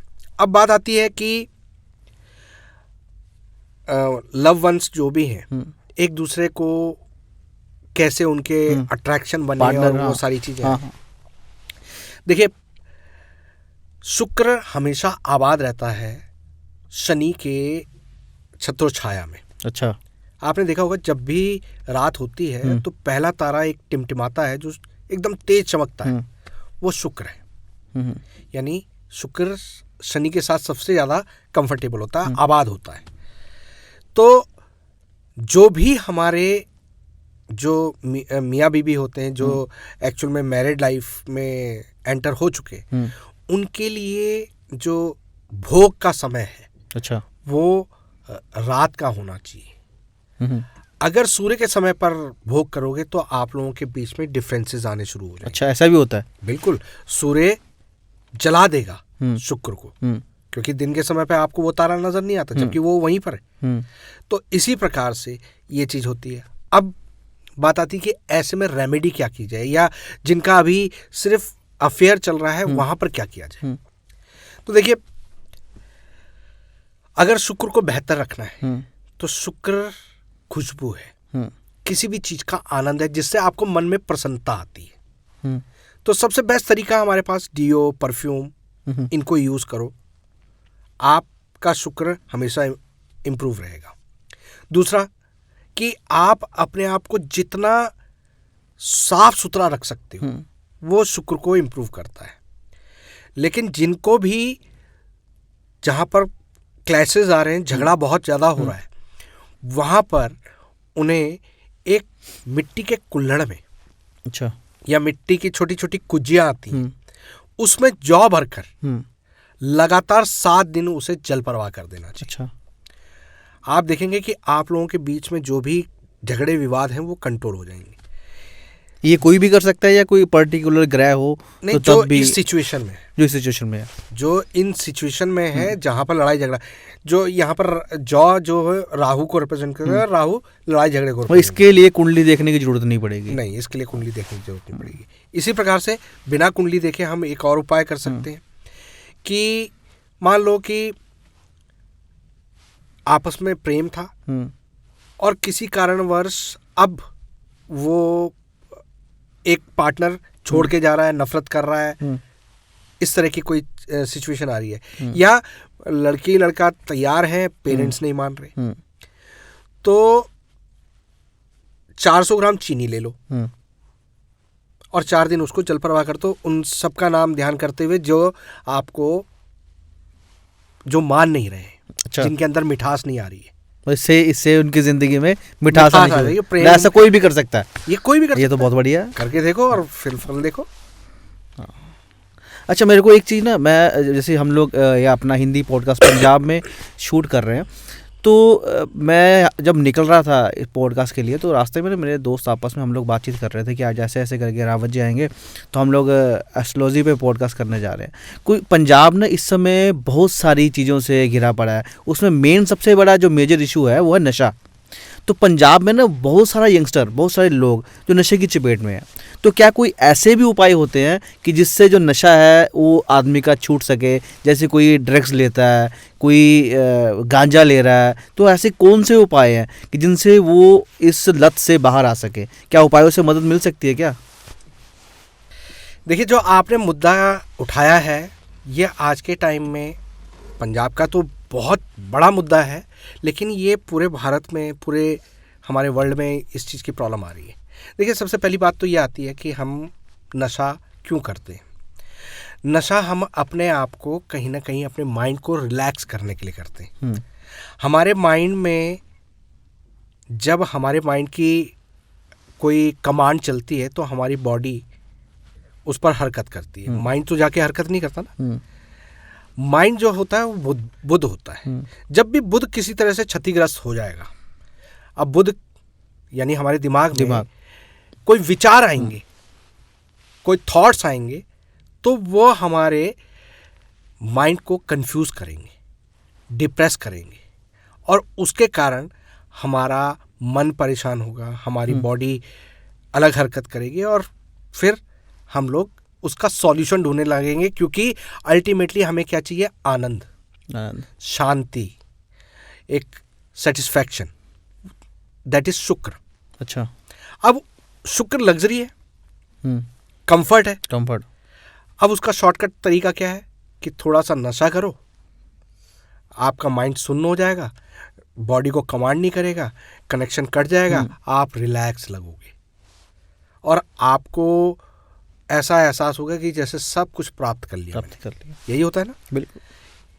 अब यहाँ पर प्रॉब्लम के मतलब जो गांजा पीने वाले चरम सुख की प्राप्ति करते हैं। हाँ। फिर वो अपने अपने आर्गुमेंट्स होते हैं कि भोलेनाथ भी तो पिया करते थे या साधु लोग भी तो पीते हैं। देखिए, किसी भी चीज़ का, अब हमारी जितनी भी दवाइयाँ हैं वो ड्रग्स ही तो हैं, मगर उसका यूज़ आप किस तरह से कर रहे हो, सारी चीज़ उस पर आती है। एक चाकू अगर आपकी गर्दन पर रख दिया जाए तो गर्दन काट देता है, और वही जब आपकी मम्मी घर में किचन में सब्जी काटती है तो वही चाकू का उपयोग अलग अलग हो गए, उपयोग अलग अलग होगा। तो ऐसे ही है, तो बस इस बात को समझने की ज़रूरत है। अब इस चीज़ का सॉल्यूशन क्या करें? देखिए, सबसे पहली बात तो आपको ये समझ में आ गई कि यहाँ पर बुध इफेक्ट है, यानी दिमाग कहीं ना कहीं इफेक्ट में आ रहा है। तो बुध को कंट्रोल करने के लिए नाक छेदन ये सबसे बेस्ट उपाय है। मतलब ये जो नाक छेदना ये मैन के लिए भी है क्या? ये सबके लिए होता है। यहाँ पर हमारा एक पॉइंट होता है जो हमारे इस फोरहेड के पॉइंट पर प्रेशर करता है, जिसे हम थर्ड आई की बोलते हैं। अच्छा। और इसके जस्ट एकदम पीछे एक और ग्लैंड होता है, ये पीनियल और पिट्यूटरी ग्लैंड। ये दो तरह के ग्लैंड होते हैं जो हमारे एक नाक छेदन करने से कंट्रोल में आते हैं। यानी हमारे वो ग्लैंड्स जो केमिकल रिलीज करते हैं उनको कंट्रोल करते हैं, बैलेंस करते हैं। यानी वो मुन्ना भाई एमबीबीएस वाला केमिकल लोचा, केमिकल लोचा, तो वो केमिकल लोचा नहीं होता और आपको फिर उस आनंद के लिए भटकना नहीं पड़ता। वो दिमाग से ही, इसलिए बोलते हैं ना मेडिटेशन करो, यहाँ पर ध्यान लगाओ, वो सब कुछ इसीलिए होता है। तो जब आपने ये पंचर किया तो आपका ये जो हमारा साइनस ग्लैंड है, पिट्यूटरी ग्लैंड है, पीनियल ग्लैंड है, ये कंट्रोल में आते हैं और आपके केमिकल जो होते हैं वो ढंग से रिलीज होने शुरू होते हैं और आपका कंट्रोल हो जाता है अपने ऊपर। कोई नहीं कर पाए तो उस क्या कर सकते हैं? इस कोई और भी है, कोई और उपाय भी है क्या इसमें? जो व्यक्ति नाक छेदन ना करवा सके तो वो क्या कर सकता है? क्योंकि कई सारे लोगों को दिक्कत भी है सामाजिक जीवन में, कोई अच्छा बुरा, कई लोग तो करवा सकते हैं, कई नहीं करवा पाते। तो उसके लिए हम लोग क्या कर सकते हैं? देखिए, पहला तो उपाय यही होता है, बाकी इसके बाद बुध को ठीक करने के लिए फिटकरी के कुल्ले करने होते हैं, पक्षियों की सेवा करनी होती है। ठीक है, ये कोई जो भी करे तो उसका नशा छूट सकता है? ये लॉन्ग टर्म का है और आप उस बच्चे से जो नशे में लिप्त है उससे ये ज़्यादा उम्मीद नहीं कर सकते कि वो रूटीन में ये काम कर पाएगा। मगर एक उपाय है अच्छा, जो आपको इसमें बहुत राहत दे सकता है, वो है क्रोकोडाइल टीथ। क्रोकोडाइल, मगरमच्छ का दांत। वो कैसे लेके आना भाई साहब? मिलने को तो सब कुछ मिल जाता है, ठीक है, खोजने की जरूरत है, आप उसे खोजिए। मतलब मगरमच्छ का दांत को अपने गले में डाल लेगा, चांदी के लॉकेट में बनवाकर उसको गले में डालने से आपको शनि की मदद से बुध को कंट्रोल किया जा सकता है। ठीक है, अब आप देखिए कि जिनको भी मेंटल दिक्कत होती है उनको अगर आप गुनगुने पानी के साथ कोई दवाई देते हैं ये तो किसी को बताएंगे कि मगरमच्छ का दांत चाहिए तो वो तो हंसेगा। नहीं, हंसेगा जरूर, बट जो सॉल्यूशन है मैंने बताया कि उसी तरह से यहाँ पर जैसे मैंने आपको बताया कि शनि की मदद से हम बुध को ठीक कर रहे हैं, इसी प्रकार से आप एक और उपाय कर सकते हैं कि जो हमारी नसें होती हैं उनको रिलैक्स करने के लिए अगर हम गुनगुने पानी के साथ ब्रांडी लेते हैं 43 दिन 2-4 बूंदें, अच्छा, तो लगातार 43 दिन करने से माइंड का जो स्ट्रांगनेस है वो बढ़ती है। ब्रांडी पीने से? हाँ, मगर गुनगुने पानी के साथ वो औषधि का काम करती है, और वहीं ठंडे पानी के साथ कर दिया तो फिर वो तो जिस चीज को छुड़ाने के लिए हम कोशिश कर रहे थे उसी चीज में और लिप्त हो ये कोई भी कर सकता है? ये कोई भी कर सकता है। ब्रांडी की मात्रा 2 बूंदें रखनी है, 2-4 बूंदें। हाँ ठीक है। आप ज्यादा बढ़ाने के चक्कर में हो। नहीं, पंजाब है ना भाई साहब, इसलिए पूछ रहा हूँ, बढ़ भी सकती है। देखिए, पुराने टाइम में कहा करते थे ना, जब भी बूढ़े बुजुर्गों से कहते थे तो वो बोलते थे कि दवा और दुआ करो, तो नहीं, दवा दारू करो। तो दवा दारू, ये दारू बनाई इंसान के पॉजिटिव के लिए थी, उसका यूज़ गलत ढंग से कर दिया। अब खांसी की दवाई भी लोग नशे के तौर पर यूज़ करते हैं, तो क्या कर सकते हैं। चंद्रमा को मजबूत करना बहुत जरूरी है, इसलिए शरीर पर जितना चांदी धारण करेंगे वो आपके लिए अच्छा होता है। और जो एक और उपाय होता है, क्योंकि दिमाग में जब तक वो गंदे विचार जो आपको भटका रहे हैं, यानी राहु के विचारों को कंट्रोल नहीं करेंगे, तब तक ये चीज़ें सॉल्व नहीं होंगी। तो ऐसे में जो व्यक्ति इन चीज़ों से परेशान है, नशा नहीं छोड़ पा रहा है, उसके नहाने के पानी में 2-4 बूंदें गौमूत्र की आप डाल दो और लगातार 43 दिन उसे नहलाओ। अच्छा, और ये बिना बताए करना, उससे रिजल्ट आएगा? उससे रिजल्ट आएगा। दूसरी बात कि वो इंसान जब जब फ्रेश होने जाए, दिन में आमतौर पर 2 बार जाता है इंसान, उसको बोलो कि आप फ्रेश होने के बाद फिर दोबारा से स्नान करके फिर अपने काम पर लग जाओ या जो भी करना है। अच्छा, तो आप देखोगे कि उसके अंदर बहुत ड्रास्टिक चेंज आएंगे और जो हम नशा मुक्ति केंद्र से जो चीज़ें सॉल्व नहीं करवा पा रहे हैं वो इन उपायों उपायों से हो होने। जाए। वाह, बहुत बढ़िया। फिर तो ऐसे इन उपायों का लाभ लेकर बहुत सारे लोग अपना जीवन बदल सकते हैं, बहुत सारे परिवार नशा मुक्त की तरफ जा सकते हैं। जी, बहुत बढ़िया भाई। एक तो दूसरा एक वो भी था कि आज के टाइम पे ना एक समस्या बहुत बड़ी मेजर आ रही है कि कोई भी मैरिड कपल है उनका आपस में बन नहीं पा रही। डिवोर्स की समस्या बहुत मेजर समस्या आ गई है। हर तीसरा व्यक्ति डिवोर्स के चक्कर में, सेपरेशन के चक्कर में पड़ रहा है। तो क्या ये ग्रहों की वजह से है या कोई आजकल खाने पीने में चेंज आ गया हुआ है या उसकी वजह से है? क्या कोई उपाय के माध्यम से हम लोग इसका उपाय कर सकते हैं कि लोगों का सेपरेशन कम हो, तलाक होने कम हो? क्या ऐसा हो सकता है क्या? देखिए सारी चीज़ें एक दूसरे से कनेक्टेड हैं। जैसे आपने कहा कि क्या खान पान से या रहने का जो तरीका है हमारा बदल गया है, तो उन चीज़ों से इस पर इफेक्ट पड़ता है। डेफिनेटली उन चीज़ों का इफेक्ट पड़ता है क्योंकि प्लेनेट नौ ही है और उनके सारी कैटेगरीज हैं। हर चीज़ का कनेक्शन उन ग्रहों से है। अब जब मान लो जो झगड़े को रिप्रेजेंट करता है प्लेनेट वो है राहु। अब राहु को आपने एक्टिवेट कर दिया, चाहे फास्ट फूड खा के, चाहे खाली पेट रह के। फास्ट फूड खाने से राहु खराब होता है? फास्ट फूड, जो भी फास्ट फूड क्या होता है, एक ही तेल में बार बार चीज़ें पकड़ रही हैं, उसी में सारा कुछ। खाना बंद करना पड़ेगा अब? नहीं ढंग का खाना खाना पड़ेगा। ओके, ठीक है। तो जो पौष्टिक खाना होता है ना, जो हाइजीनिक खाना होता है, वो जुपिटर होता है, ताज़ा फ्रेश। हाँ, जो मिष्ठान होते हैं वो मंगल होता है, जो ड्राई फ्रूट्स होते हैं वो शनि होता है, तो जो तेल में पके हुए खाने होते हैं पकवान वो राहु की पॉजिटिव चीजें। लेकिन आप एक ही चीज में बार बार बना रहे हो बिना धोए बिना तो वो जो प्रोसेस है, आप चाय को भी एक बार चाय आपने बनाई और उसको 3 या 4 बार दोबारा से उबाल दिया थोड़ी थोड़ी देर बाद, तो वो जहर बन जाता है, तासीर चेंज होगी, तासीर चेंज हो जाती है। तो इसी तरह से है। तो इस चीज़ को हमको समझने की ज़रूरत है। खान पान की बात है। जब हम अपने रहने के ढंग में बात करते हैं तो जो नाइट ड्यूटी होती है वहाँ पर दिक्कत आती है, उस घर में बहुत सारे प्रॉब्लम्स आती हैं। या जो राहु की चीज़ों को बहुत ज़्यादा अपने ऊपर लाद के चलते हैं। अब राहु क्या है? राहु फ्रीडम है, आइडिया है ना, विचार है, वो तो खुले हैं। अब आपने क्या किया कि जो एक ट्रेडिशनल कपड़े थे उससे अलग हटके अपने आप को कूल या हॉट दिखाने के लिए अपने कपड़ों का जो सलीका है वो चेंज कर दिया, यानी फैशन की आड़ पर उटपटांग कपड़े पहन लग गए। तो ये राहु को बिगाड़ना है। ठीक है। इसी प्रकार हमारा फेस जो है, हम अब जैसे गृहिणी है, कोई शादीशुदा है, उसको बिंदी, लिपस्टिक, थोड़ा सा बाल संवार कर रखना, ये सारी चीज़ें शोभा देती हैं उसके प्रति। जब भी ऐसी कोई लेडी आपके सामने आती होगी, आपके लिए उसकी कोई काम उत्तेजना या गलत विचार नहीं आएंगे, एक सात्विक विचार आएंगे। और वही थोड़ा सा लट निकाल ले, उस पर आंखों में लाइनर लगा ले। ऐसा नहीं है कि मैं सबके लिए कह रहा हूँ, मतलब आउट ऑफ आपके उससे कर देते हैं, मतलब जितनी की जरूरत नहीं है उससे ज्यादा ओवर कर देते हैं ना। कई बार फिल्मों में देखकर हम दूसरों के वो फॉलो करने की कोशिश करते हैं। हम ये नहीं देखते कि वो हम पर कितना जच रहा है। बहुत सारी लेडीज हैं जो आज बहुत ऊंचाइयों पे हीरोइंस हैं जो मेकअप करती हैं, बट उन पर वो मैच करता है, सूट करता है।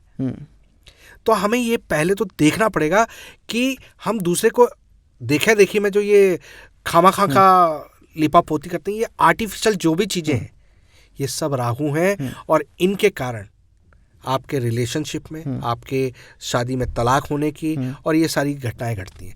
और भी बहुत सारी घटनाएं होती हैं। जैसे मैंने थोड़ी देर पहले आपको बताया था कि अगर दिन के समय पर सेक्स करते हैं तो वो सूर्य के द्वारा शुक्र पिट जाता है। मैं दिन के समय किसी व्यक्ति को, दिन का समय काम का है ना, आप काम करो, उसके बाद दिन में काम करो और शाम को आराम करो। तो आराम का समय, गृहस्थी का समय रात का है। अगर आप उसको उल्टा करेंगे तो फिर कहीं ना कहीं वो प्रॉब्लम होगी। और आपकी कुंडली में कहीं भी शुक्र सूर्य, क्योंकि आसपास ही होते हैं, ज़्यादा दूर होते नहीं कुंडली में, तो वो डैमेज पहुंचा सकते हैं।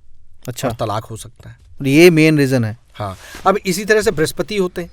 बृहस्पति किसी की कुंडली में 7वें घर में आ जाए तो ऐसा इंसान बृहस्पति का नेचर है ना। अब गृहस्थी क्या है?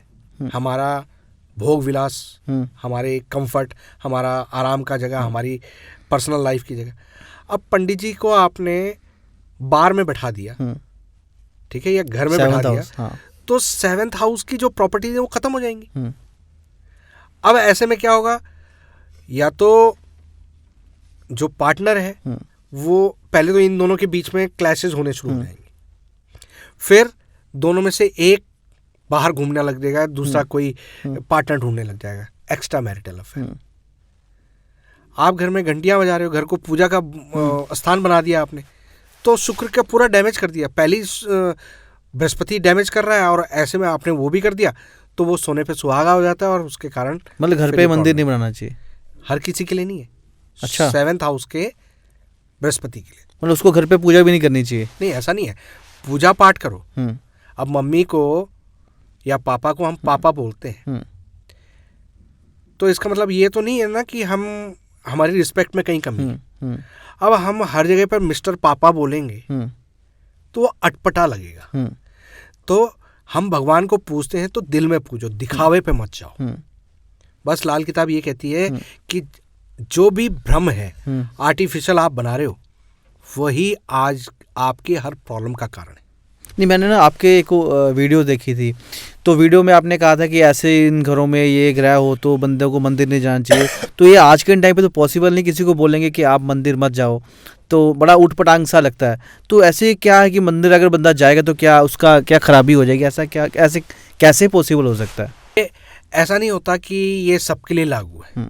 कुंडली में कुछ ग्रहों की पोजीशन होती है, जैसे 10th हाउस में बृहस्पति है, 4th हाउस में बृहस्पति है, या 7th हाउस में बृहस्पति है, तो ऐसे लोगों को मंदिर, पूजा पाठ, कर्म कांड, मतलब भगवान को पूजो, दिल में पूजो, माथा टेको, अपना पाठ करो, वो ठीक है, लेकिन बहुत ज्यादा कर्म कांड से नहीं जुड़ना चाहिए, नहीं पंडित नहीं बनना चाहिए। अच्छा, बस ये परहेज बोला गया है।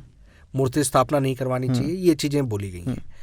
ऐसे ही शनि अगर कुंडली के 7वें घर में हो, 10वें घर में हो, इवन कि 4थे घर में भी हो, तब भी आपको ये अवॉइड करना चाहिए। और मैं ये बता दूं कि जो इस पोजीशन पर ग्रह बैठे होते हैं और वो लोग जब पूजा पाठ में घुसते हैं और बहुत ज़्यादा घंटियां पूजा करने लगते हैं, तो उनके साथ ये होता है कि वो किसी को दान करके आते हैं, मंदिर में कोई मूर्ति स्थापना करके आती हैं और उनके घर में पुलिस आ जाती है। अच्छा, उनके ऊपर कोई झूठा इल्ज़ाम लग जाता है, ऐसी चीज़ें हो जाती हैं, जेल जाने की नौबत आ जाती है। और बाद में वो बंदे बोलते हैं कि हमने तो भगवान कुछ भी नहीं बुरा किया, फिर हमारे साथ ऐसा क्यों हुआ, नेकी कर और जूते खा, ये वाली स्थिति हो जाती है। और चंद्रमा और बृहस्पति का 4th और 10th का कॉम्बिनेशन हो तो लाल किताब में ये तक बताया गया है कि ऐसा इंसान वहाँ किसी को मंदिर में कोई स्थापना करवाएगा या मंदिर में कोई पूजा पाठ करवाएगा और इधर उसके वारंट निकल जाएंगे। अच्छा, तो ऐसी स्थिति हो जाती है। रावत जी, मेरा एक और अंदर से जिज्ञासा है कि जैसे लास्ट टाइम आपने बताया था कि मैं चंडीगढ़ में विजिट पे आया था, तो वास्तु के लिए आया था, वास्तु कंसल्ट करने के लिए आया था। तो मैं ऐसे बहुत सारे लोगों को सुनता रहता हूँ कि जिनका कहना है कि अगर कुंडली में जिनके ग्रह ख़राब हों तो अगर वो अपना वास्तु ठीक कर लें या फिर वास्तु के उपाय कर लें, वास्तु के रेमेडीज़ कर लें, तो उनकी ज़िंदगी में एक बहुत बड़ा चेंज आता है। तो ऐसा क्या हो पाता है? क्या ऐसे वास्तु रेमेडीज़ करनी चाहिए? क्या उनसे चेंज आता है क्या? जी बिल्कुल। देखिए, वास्तु जो है हमारे सबकॉन्शियस माइंड से कनेक्टेड है। हम जिस घर में रहते हैं, हमारा सबकॉन्शियस माइंड उसके लिए पूरी तरह से आदी रहता है, एकदम हर चीज़ को समझता है। आपके किस तरफ से आवाज़ आ रही है, क्या पर क्या रखा हुआ है, वो सब कुछ आपको समझ में आता है। यानी जिस समय आप कॉन्शियसली कुछ नहीं भी कर रहे होते, आपका सबकॉन्शियस माइंड कनेक्टेड रहता है आपके घर की वजह से। अब वहाँ का जैसा माहौल होगा उसका असर आपके माइंड पर आएगा, आपके डिसीजन पर आएगा। अब आपको ये तो समझ में आया कि हमारे सबकॉन्शियस माइंड से जुड़ा हुआ है, तो इसका हमारे माइंड पर इफेक्ट पड़ता है, हमारे माइंड से हमारे एक्टिविटीज़ पे इफेक्ट पड़ता है, परफॉर्मेंस पे इफेक्ट पड़ता है। तो हमें वो 5 तत्वों को समझने की ज़रूरत है। 5 तत्व हमने बैलेंस करने, ठीक है। जैसे हमारा शरीर है, right hand, left hand, sir, पैर, पेट, इसी तरह से वास्तु देवता भी है। राइट साइड जो है साउथ ईस्ट, उसे अग्नि का स्थान कहा गया है। वहाँ पर एक लाल बल्ब जलाओ।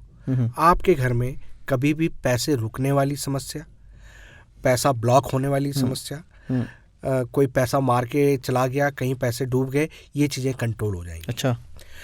अगर आप वहाँ पर पानी कर देते हो, ये सारी चीज़ें बर्बाद हो जाएंगी। अग्नि की जगह पर पानी डालना। जो नॉर्थ वेस्ट जगह है वो आपका लेफ्ट हैंड पड़ता है वास्तु देवता का। वास्तु देवता उल्टे लेटे हुए, इसलिए इनका इस तरह से होता है।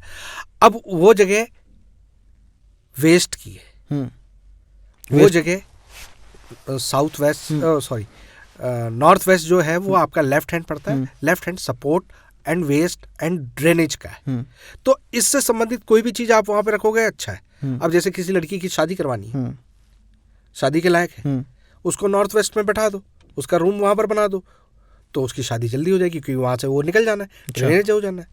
ठीक है। अब आप अपने बेटे को जो जिससे एक्सपेक्ट कर रहे हो कि वो आपके घर में टिके, उसको आप वहां पर रख देते हो। या आपकी प्रॉपर्टी आपने खरीदी और उसको बचा कर रखना चाहते हो, आपने कोई ज्वेलरी खरीदी है और उसको बचा कर रखना चाहते हो, सेविंग पे रखना चाहते हो, आपने नॉर्थ वेस्ट में रख दिया, सब निकल जाएंगी, कारण कुछ भी बन जाए। इसी तरह से साउथ वेस्ट हमारे पैर का हिस्सा है, वास्तु देवता का पैर का हिस्सा है। हम अपने पैरों के नीचे सॉलिडिटी चाहिए। हमें अगर किसी को कमांड करना है तो हमें एक स्टेज चाहिए। ठीक है, स्ट्रांग होना चाहिए। तो साउथ वेस्ट में जो भी रहेगा वो कमांड करेगा। तो आप वहां पर अपने नौकर को बैठा दो तो उसकी बात आप नहीं काट पाओगे। अच्छा। और आप वहां पर अपना मास्टर बेडरूम बना दोगे तो आपकी बात सारे मानेंगे। ठीक है। ऐसे ही नॉर्थ ईस्ट जो है वो हमारा सर का स्थान है। जैसे हम अपने चेहरे को, चाहे सर्दी हो गर्मी हो, साफ सुथरा रखते हैं, टीका बीच में लगाते हैं। इसी तरह से नॉर्थ वेस्ट के एकदम सेंटर पे टीका, हमारे घर का टीका, यानी छोटा सा जो भी मंदिर बनाना है आपने बना लो, मेडिटेशन रूम बना सकते हो, पढ़ाई के लिए बना सकते हो। नॉर्थ ईस्ट से चेहरा इंप्रेशन आता है, तो वहाँ पर जो भी आप काम करोगे उसका इंप्रेशन आपके घर में आएगा, पॉजिटिविटी आपके घर में आएगी। इसलिए वहाँ पर पढ़ाई करनी चाहिए, पूजा करनी चाहिए। जो भी गेस्ट के साथ आपने विचार विमर्श करना है उस तरफ करो। आप कस्टमर डीलिंग कर रहे हो तो आपका फेस नॉर्थ ईस्ट की तरफ होना चाहिए। ये पॉजिटिव चीज़ें जो हमें ग्रहण करनी चाहिए वो इस तरह से होनी चाहिए। फिर इसके बाद ये मुख्य मुख्य पॉइंट बता रहा हूँ मैं, इसमें सबसे इम्पोर्टेंट आ जाता है हमारा सेंटर, नाभि। अगर नाभि पर आपके हिल जाए तो पूरी बॉडी हिल जाती है। नाभि पर कोई भी जोरदार चीज़ आप नहीं रख सकते।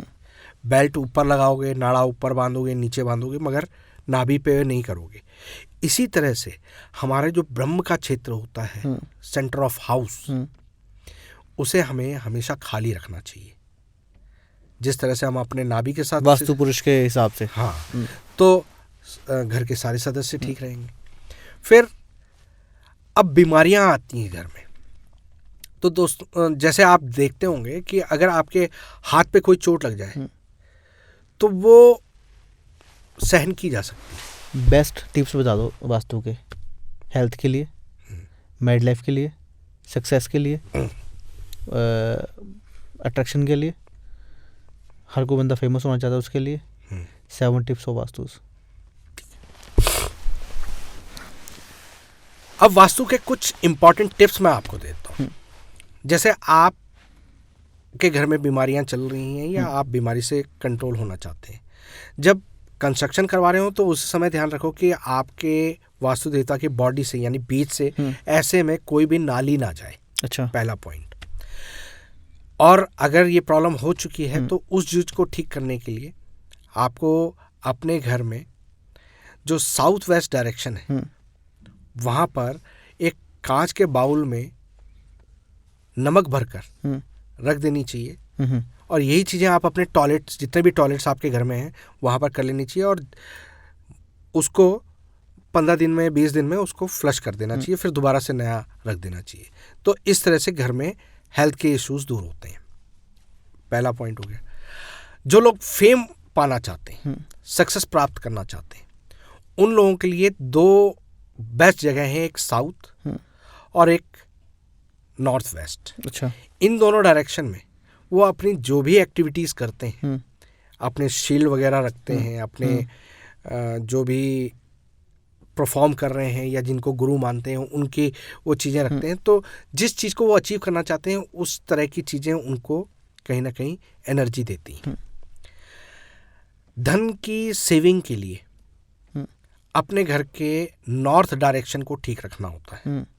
नॉर्थ डायरेक्शन में छोटे से आप कोई बम्बू प्लांट वहाँ पर रख सकते हैं, वो आपको काफ़ी फ़ायदा मिलता है। अच्छा। इसके अलावा छोटी छोटी मछलियाँ आती हैं, उनको आप एक छोटा सा एक्वेरियम, छोटे जिसमें 7 मछलियाँ होती हैं। एक्वेरियम तो पूरा अलग से हो गया। अच्छा। एक आर्टिफिशियली डिज़ाइन टाइप का आता है जिसमें मछलियाँ बनी हुई होती हैं, आर्टिफिशियल मछलियाँ बनी होती हैं, उस तरह की कोई स्टैचू या फिर पेंटिंग, घोड़ों की वाइट घोड़ों की पेंटिंग भी आप वहाँ पर लगा सकते हैं जो पानी में दौड़ रहे हैं। अच्छा। तो उससे आपको फाइनेंस में काफ़ी अच्छा फ़ायदा मिलता है। इसके अलावा पानी का घड़ा रख सकते हैं वहाँ पर। और अगर घर में बरकत नहीं है, पैसा आ रहा है, अच्छी पोजीशन है, घर के बच्चे इधर जा रहे हैं, बीवी उधर जा रही है, कुछ वो, तो एक पीतल का बर्तन ले लें, एक कोई कलश ले लें और उसमें हल्दी में पीले करे हुए चावल भरकर उसे ऊपर से लाल कपड़ा बांधकर उसमें थोड़ी लौंग या इलायची वगैरह भी डालना चाहें साथ में तो डाल सकते हैं, 4 चांदी के चौकोर टुकड़े भी डाल सकते हैं, नहीं है तो कोई बात नहीं। ये कलश ले जाकर अपने घर के पूजा स्थान यानी नॉर्थ ईस्ट की डायरेक्शन में रख दो, तो इससे घर में बरकत आनी शुरू हो जाती है। राहु को कंट्रोल करने के लिए, क्योंकि सबसे ज़्यादा परेशान राहु करता है, चाहे वो कुंडली हो, चाहे घर हो, चाहे जीवन हो। अच्छा, मैं घर पे भी राहु का पूरा प्रभाव रहता है। राहु का काम है झगड़ा, विवाद, टेंशन क्रिएट करना, उल्टी सोच देना, उल्टा काम करवाना, आउट ऑफ ट्रैक करवाना। तो वास्तु को राहु के जरिए ठीक करना हो तो अपनी दहलीज को तांबे के पानी में, पानी जो होता है ना, तांबे के लोटे में पानी रख लो रात भर अपने मंदिर में ढककर या किचन में ढककर, और उसको फिर दहलीज को उस पानी से धो दो, तो इससे आपके लिए राहु का इलाज हो जाता है। रावत जी, ऐसा भी हो सकता है कि कोई उपाय किया जाए और व्यक्ति का काम काज जो है वो एकदम से बढ़ जाए और काम काज से पैसा आना शुरू हो जाए, क्या ऐसे कुछ हो सकता है? बिल्कुल ये हो सकता है। ये इसमें शनि का रोल बहुत इम्पोर्टेंट होता है। अच्छा। क्योंकि शनि जहाँ विलंब के कारक हैं, दुख के कारक हैं, लेकिन ये दूसरा पहलू भी है कि दुख कम होगा या दुख की पहचान होगी तभी आपको सुख का एहसास मिलेगा, है ना। तो अगर शनि काबू में है, यानी शनि आपको दुख नहीं दे रहे, तो इट मीन्स आपको सुख मिलेगा, है ना। और वो सुख शनि के बेहतर होने के बाद ही मिल सकता है। तो कारोबार ठीक करने के लिए, अब जैसे शनि किसी की कुंडली में फर्स्ट हाउस में बैठा है और वो चाहता है कि मेरा कारोबार चल जाए, तो सुरमे की डली होती हैं, उनको पार्क में दबाना शुरू कर दो 7 शनिवार, आपको रिजल्ट मिलने शुरू हो जाएंगे। अच्छा, उनका कामकाज बढ़ना शुरू हो जाएगा। अच्छा। इसी प्रकार से सेकंड हाउस में शनि बैठे हुए हैं, ऐसा इंसान केवल मंदिर जाकर क्षमा याचना करे, माथे पर कच्चे दूध का तिलक लगाए और अपने सर पर तेल ना लगाए, मतलब माथे पे तेल नहीं आना चाहिए। बस इतना सा काम करे, जब मौका मिले 10 दिन में, 15 दिन में, आदतन अपने वो ये बना ले कि मेरे को मंदिर में जाकर घुटनों के बल बैठना है और क्षमा याचना करनी है। शनि अपने आप उनके कारोबार को बढ़ा देंगे। जिन लोगों का तीसरे घर में शनि है, वो 3 कुत्तों की सेवा करें। 3 कुत्ते, या उनका कोई कारखाना है, काम की जगह है, वहां पर वो कोई स्ट्रीट डॉग और खासकर फीमेल डॉग अच्छा, को फीड करना शुरू कर देते हैं, उसको थोड़ा सा जगह दे देते हैं, तो देखिए वो उसका आशीर्वाद आपको कहां से कहां ले जाएगा। अच्छा। दिन दुगनी रात चौगुनी तरक्की। चौथे घर में शनि होता है और ऐसा इंसान सिर्फ 4 बूंदे ब्रांडी की गुनगुने पानी से सुबह बासी मुंह लेना शुरू कर देता है, तो उसका कारोबार बढ़ जाता है।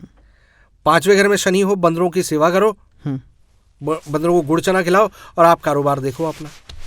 6ठे घर में शनि हो, ऐसा इंसान अगर कबाड़ी होता है या स्क्रैप का काम करता है या सेकेंड हैंड चीज़ों का काम करता है, उसकी मौज आ जाती है, लखपति करोड़पति उसके सामने पानी भरते हैं। अच्छा।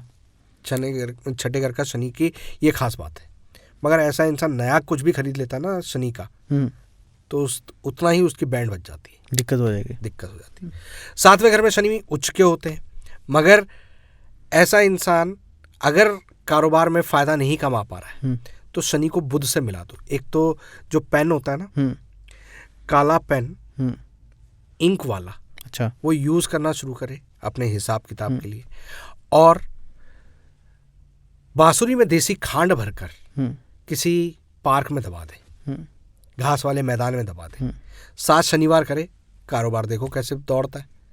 इसी प्रकार से 8वें घर में जब शनि होते हैं तो वो केवल शिव की आराधना करे और अपने स्नान के पानी में कच्चा दूध मिलाना शुरू कर दे। साल में एक बार अपने जन्मदिन के बाद 8 किलो उड़द में सरसों का तेल मिलाकर जल प्रवाह कर दे, उसका काम पूरे साल बेहतर चलता रहेगा। 9th हाउस में शरणागत होते हैं, मतलब यहाँ पर धर्मी होते हैं शनि। 9th में मेरा भी, आपने थोड़ी देर पहले बताया था। हाँ, तो ऐसे इंसान को 3 का आंकड़े से दूर रहना चाहिए। 3 मकान, गली का तीसरा मकान, इन चीज़ों से ये दूर रहता है तो उनके लिए अच्छा है। दूसरा कि ऐसा इंसान अगर गुरुद्वारे में या जहाँ पर भी धार्मिक स्थान पर लंगर चलता है, वहाँ पर उड़द की दाल, साबुत उड़द होती है, माँ की दाल, वो दान करता रहे, अपने वजन का 10वां हिस्सा, अपने वजन के बराबर जो उसकी क्षमता है वो करता रहे, उसको बढ़ोतरी मिलती रहेगी। 10th हाउस का शनि ये अपने पक्के घर का होता है। यहाँ पर इंसान को सिर्फ अपनी गद्दी से प्रेम करना होता है। वो जितना बैठकर काम करेगा उसका कारोबार अपने आप उसका चलता जाएगा। उस इंसान को भटक कर काम नहीं करना चाहिए, कभी यहाँ कभी वहाँ, ऐसे नहीं, ठीक है। और 11वें घर के शनि वाले इंसान को अपने लंगोट पर कंट्रोल रखना चाहिए, 11वें घर के शनि के लिए। हाँ, अच्छा। और ऐसा इंसान अगर 43 दिन सूर्य उदय के समय पर जो स्प्रिट होती है या सरसों की तेल होती है, सूर्य को दिखाते हुए कच्ची ज़मीन पर गिराना शुरू कर दे और उन 43 दिन अपने लंगोट पर कंट्रोल रखे, तो हर तरह से उत्तम रहता है, उसका कारोबार बढ़ जाता है। 12वें घर का शनि, ऐसा इंसान अपने घर में एक अंधेरी कोठरी बना ले और जब भी कोई नया मकान ले तो उसमें अपनी पुराने घर की दहलीज को यूज़ कर ले।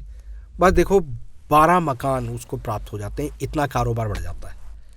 तो ये शनि की कहानी है, और शनि दुखों का कारक है। अगर दुख देने उसने बंद कर दिए तो आपके जीवन में सुखी सुख।